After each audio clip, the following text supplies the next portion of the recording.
Bismillahir Rahmanir Rahim. The Secret of Secrets by Ghawzul Muhiyeddeen Abdul Qadir al Jilani Qaddasallahu Sirrahul Azeez.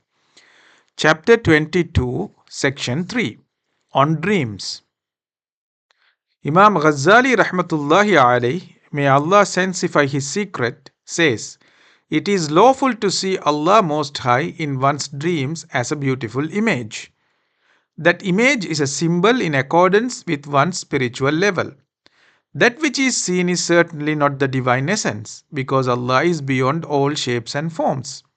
Neither can our master, the Prophet Muhammad sallallahu alaihi wasallam, be seen in dreams in his true appearance, except by those who are the inheritors of the wisdom, knowledge, and actions, and who follow him totally.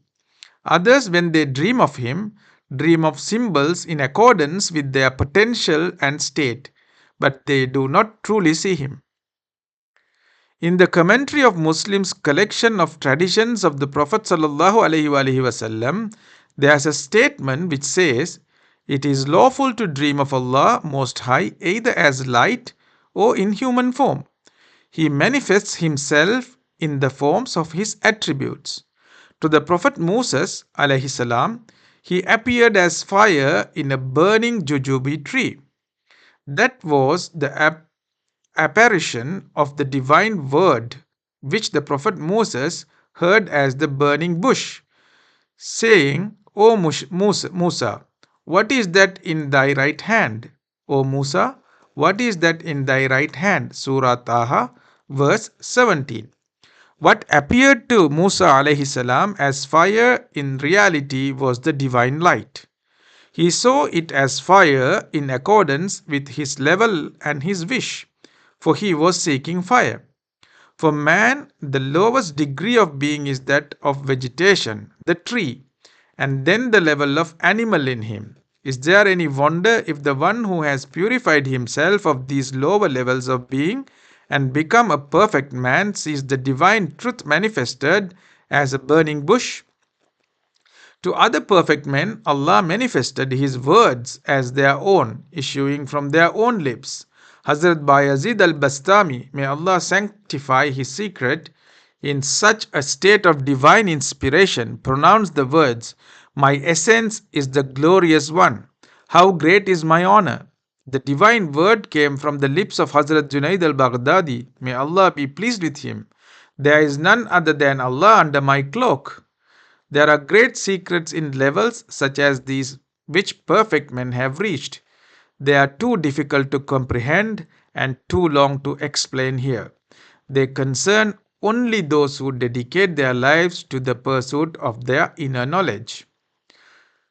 To be a recipient of divine manifestation and to have contact with the spirit of our master, the Prophet Muhammad sallallahu alaihi wasallam, one must be taught and educated and brought to a certain spiritual level. The seeker who has just entered the spiritual path cannot hope to be able to relate to Allah Most High or to His Prophet Muhammad sallallahu alaihi wasallam without an intermediary. He must first be prepared and educated by a teacher who is close to them. Between a pure teacher who is close to Allah and our master, the Prophet Muhammad sallallahu alaihi wasallam, there is a relationship which transcends the physical level. If the Prophet sallallahu alaihi wasallam were alive, one could take knowledge directly from him and there would be no need for an intermediary. But as he had passed away to the hereafter, he is separated from the worldly and in an immaterial state. Therefore, one cannot have direct contact with sallallahu alaihi wasallam. The same is true of the true teachers as well. When they leave this world, one can no longer learn from them. You will understand if you are perceptive. If you are not, seek to find this understanding with contemplation, so that you will overcome the darkness of the ego with the light of illumination. You need light to see, to understand. You cannot see in the dark. The light falls only on places that have been put in order and cleansed, on honored places. The beginner by himself cannot put himself in order and therefore is in need of a teacher who has a connection with Sallallahu Alaihi Wasallam. A living teacher must have connection with our master, the Prophet Sallallahu Alaihi Wasallam. That is, if he is truly the inheritor of the state of the Prophet Sallallahu Alaihi Wasallam. In his teaching, he receives guidance from the Prophet Sallallahu Alaihi Wasallam and is taught to be a true servant of Allah. With this help, he becomes the means of continuation of the inner path. The rest is a secret. Only the ones fit to realize may realize.